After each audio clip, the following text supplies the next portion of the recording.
Welcome to the President and CEO Focus on the Middle Market podcast series, where President and CEO founder Paul Stukel discusses middle market issues with business leaders from across the nation. Today, Paul speaks with Jim Cline, CEO of Trex, a publicly traded middle market manufacturer of composite decking and decking materials, about the company's remarkable turnaround from the brink of bankruptcy to its current status as a profitable industry leader. It's a pretty remarkable story, as all sort of turnarounds are. I've spoken to quite a few folks who've done turnarounds, and each story is obviously unique, but there's also sort of there are consistent elements to them as well. Obviously, fighting through adversity being the biggest. But maybe we could start with you sort of giving us the conditions under which you joined Trex and sort of the challenges you faced there, sort of set the stage in terms of what you were facing when you first joined. Sure. Right before I joined Trex, I had been working for a company by the name of Harsco Gas Serve. It was a division of Harsco Corporation. That division was sold in December of 2007. And my plans were to retire at that point. In early January, I had a conversation with Ron Kaplan, guy I used to work with, reported to Ron when he worked at Harsco Gas Serve, said he was the new chairman and CEO of Trex, and that it was a turnaround situation. Thought maybe it might be a good opportunity for me to consider coming down as CFO. He said he'd already started the search, so I was getting in there late to the game. But to make a long story short, he gave me an opportunity to spend time with a number of the employees, so I had a pretty good feel for the issues and problems that they had. And it was actually pretty refreshing because they had a lot of talent there. The primary issues that Trex had is they failed to have the most basic operational and financial controls in place. And Ron and I had come from a very control-oriented corporation at Harsco, and so our ability to put those controls in place very quickly were easily met. Trex actually had burned bridges with about every constituency you could think of. The bankers were unhappy, the customers were unhappy, the consumers were unhappy, and the employees were unhappy, and for a variety of different reasons. And our job was to make all those people happy again. Right. And that was the start of the turnaround. So it was interesting. It was primarily internal operating issues. It sounds like, rather than, your brand is failing, your product isn't wanted anymore. It was really the kind of things you deal with internally. Is that a fair assessment from what you just said? For the most part, it was internal. The thing that they hadn't destroyed was the brand. The brand was the best in the marketplace in composite decking by far. Mm-hmm. And fortunately, through this whole process, they didn't kill the brand.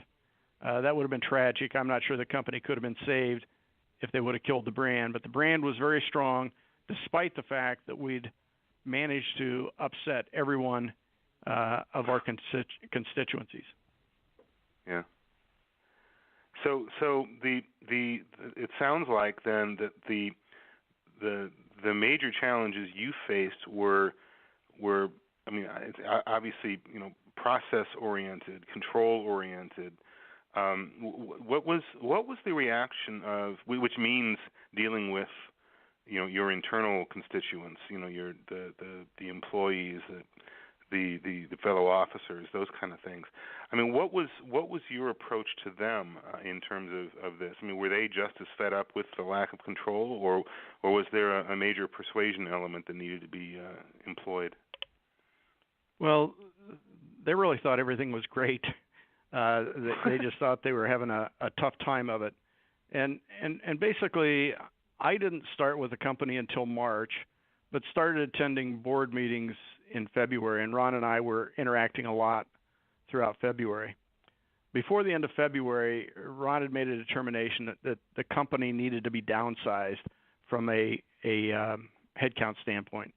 And the primary place where there were too many people was at the vice president ranks and the director ranks.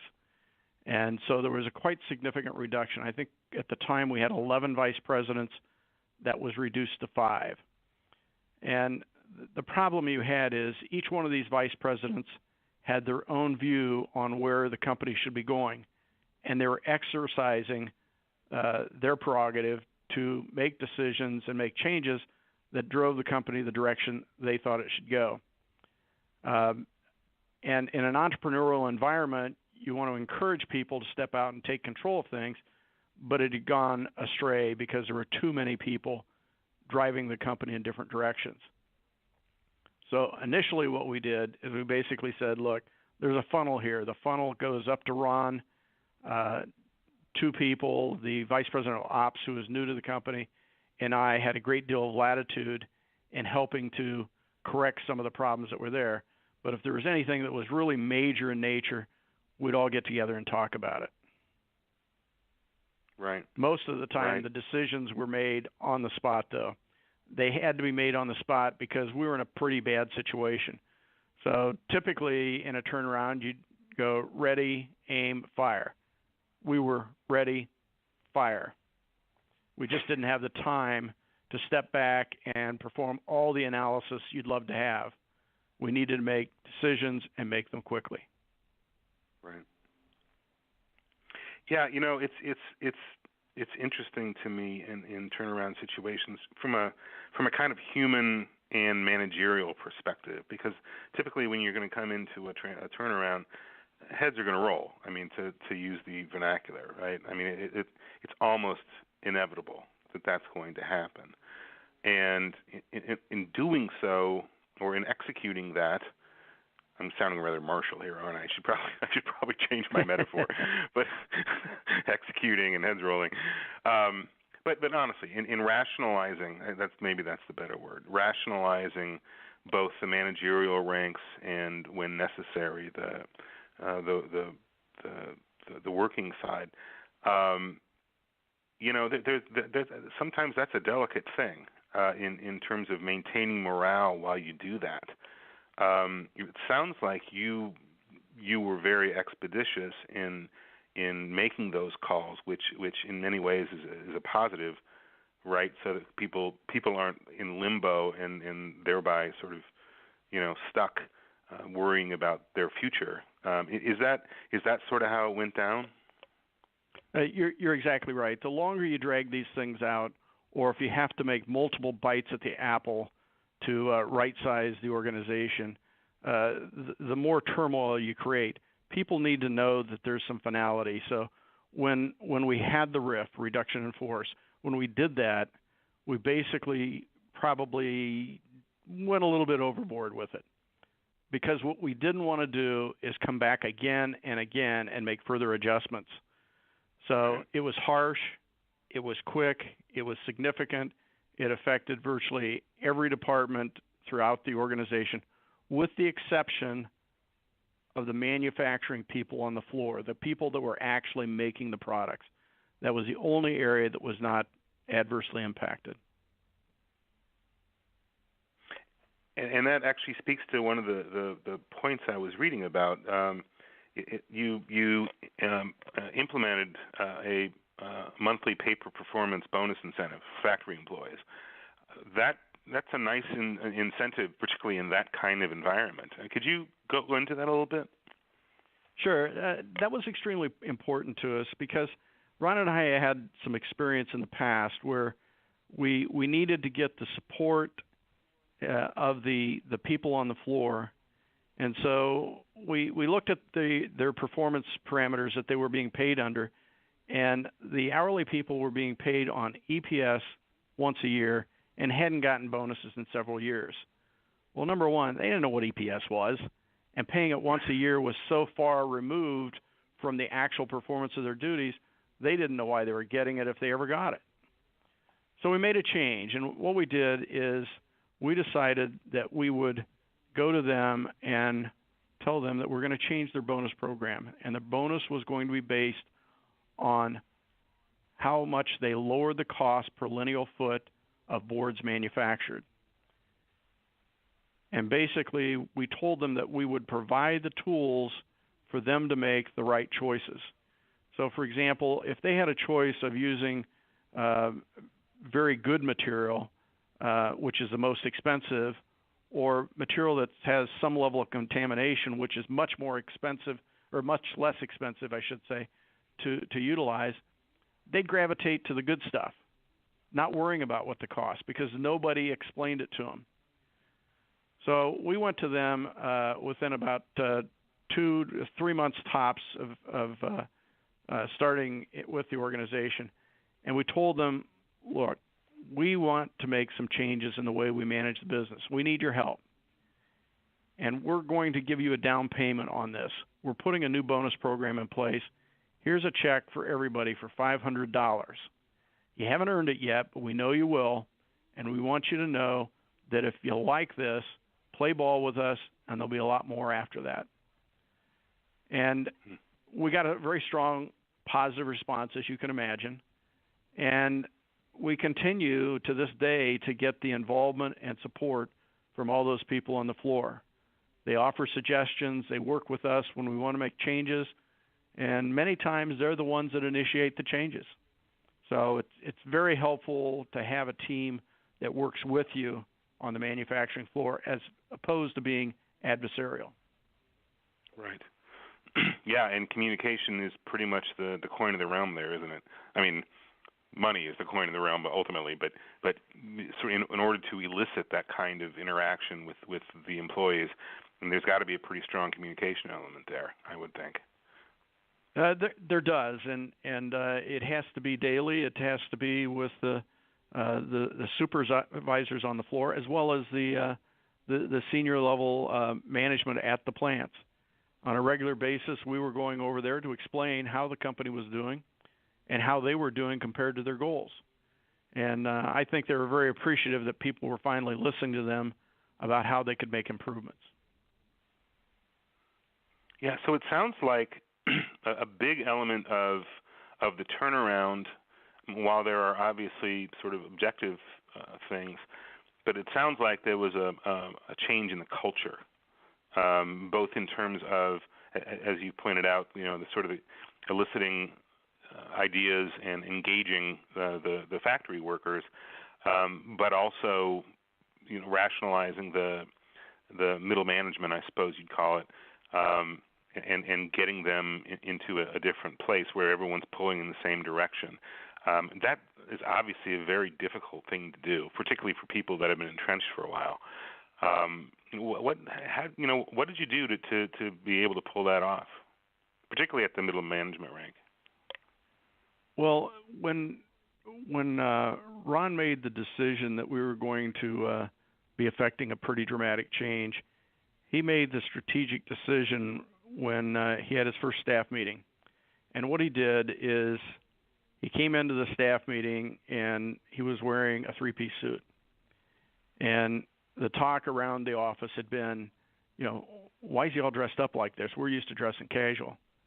And when he walked in there, he said, look, I know a lot of you are concerned about me walking in with this three-piece suit, and you're concerned that I'm going to make you wear three-piece suits, and we're going to be changing the environment in a way you may not like. He said, rest assured, I'm not going to require that you wear a three-piece suit. But on Monday morning, I'm going to figure out who's on my team and who's not. And so he laid a very specific groundwork for the idea that there is going to be a change, and you got to be ready to make the change. And if you want to resist it, you can, but you probably aren't going to be around. And it's somewhat a harsh method of doing it, but he got everybody's attention very quickly. And then there was no argument about where we were going. Everybody understood change was coming. Right. Yeah, that's always the key conversation, isn't it? This again, it's a question of it's communications, letting people know what's going to happen, and in no uncertain terms. I mean, certainty is actually probably better there. Being direct is much more effective in that situation, I would think. Yeah, that's interesting. So beyond those kind of changes, it would appear to me that you incorporated other both technologically related and process related changes with respect to inventory and receivables and tracking and all that kind of good stuff. I mean, was that something you brought forward from your previous experience, or can you tell us a little bit about that? Sure. When I first came on board, the systems at Trex, they were utilizing a system that had not been upgraded in years. They'd tried and failed to upgrade it several times. They were so far back versioned on the software that they couldn't even apply updates. So right. The first thing we had to do was we had to get the system to a current version. And while everybody said it couldn't be done, I've done a number of these with my IT staff, and within the first 6 or 8 months, we had upgraded to the current version and put that behind us. It was a lot of work. It was very emotional for everybody, but it was something that had to be done. We were in a fragile situation. If something would have gone wrong with that software, we couldn't have relied on the software manufacturer to help us because we weren't on the current version. They only support when you're back so many versions, and that's it. So that was a big change. They weren't utilizing the system to its fullest extent. No MRP2 system in place. No forecasting was being done. It was just ripe with opportunities. And fortunately, we had a lot of good people that recognized that and were very supportive of making those kinds of changes. So a lot of the changes came very easily because there was a base level of support through the managers as well as some of the directors of making those types of changes. And there was very few that continued to resist the changes once we sat down and talked about how significant the issues were in front of us and that we had to act very, very quickly. Yeah, I mean, that's quite an achievement in my experience and in the experience of other folks that I know, and particularly for very, very broad, implementations of new systems. The pushback is the main thing that kills those things are not the decision making about what system you're putting in or those kind of things. It's the pushback you get from people who basically say, I've done this for 20 years. Why do I have to change? I mean, that's always the killer, right? And that can be at any level. You can get pushback from everybody. I guess a near-death experience tends to focus the mind, right? Well, it absolutely did. It wasn't a choice. We had to rapidly move forward with a lot of these changes, and after people understood what was going to happen and why we needed to do it, we pretty much got universal support. Now, this was after we'd had a fairly significant RIF, and people understood we've made the changes. These people were all terminated. Now, we're the core group here, and we've got to make this happen. We've got to work together. And I think there was a little bit of fear, but there was also a little bit of people having relief that it's behind us. They knew it needed to be done, and now they don't have to worry about what's going to happen tomorrow. Right. Yeah, that's neat. I'm curious. I mean, you were publicly traded during this whole period, I assume. Is that correct? Yeah. That's correct. Okay. Do you think that was a hindrance or a help for your turnaround efforts? I mean, my own take on that would be, it's an awful lot of pressure. I mean, as opposed to being in a private situation where sometimes you can, you're not under the glare of quarterly earnings and all those kind of things, and you can take a different kind of approach. I mean, what do you think? I mean, was being public helpful to you in this situation? Well, I wouldn't say being public was helpful, but at the end of the day, we knew we had to make these changes, and we couldn't really worry about the implications on the share price. And quite frankly, when I started, the share price was only about $7 a share. So in today's terms, because we had a split, that'd be about $3.50 a share. So it couldn't go much further south. And I believe that, as management, as a team looked at it, for the most part, we were relatively unconcerned about what was going to happen to the share price. We weren't selling stock. We were more focused on doing what's right for the company, because in the long term, that would have been the right thing for the shareholders. Right. Well, and now you're buying it back, I think. I think I saw that. We have been. Been. Interesting. Well, and we're bumping up against it here. As I told you, I'm religious about 30-minute rule. Absolutely, I understand. So tell me, in closing here, what's the future look like? I mean, you're going gangbusters in terms of sales and profitability growth. What's the future hold? Yeah, the growth has been quite phenomenal over the past several years. Sales up over the last 4 years, average compound growth of 12%, EBITDA up an average compound growth of 24%.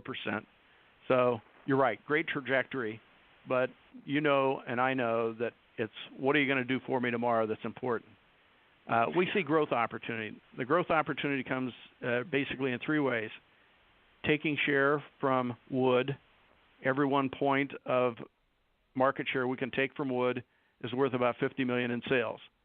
Number 2, take share from other wood alternative manufacturers, and we have been doing quite a good job of that over the last 4 or 5 years also.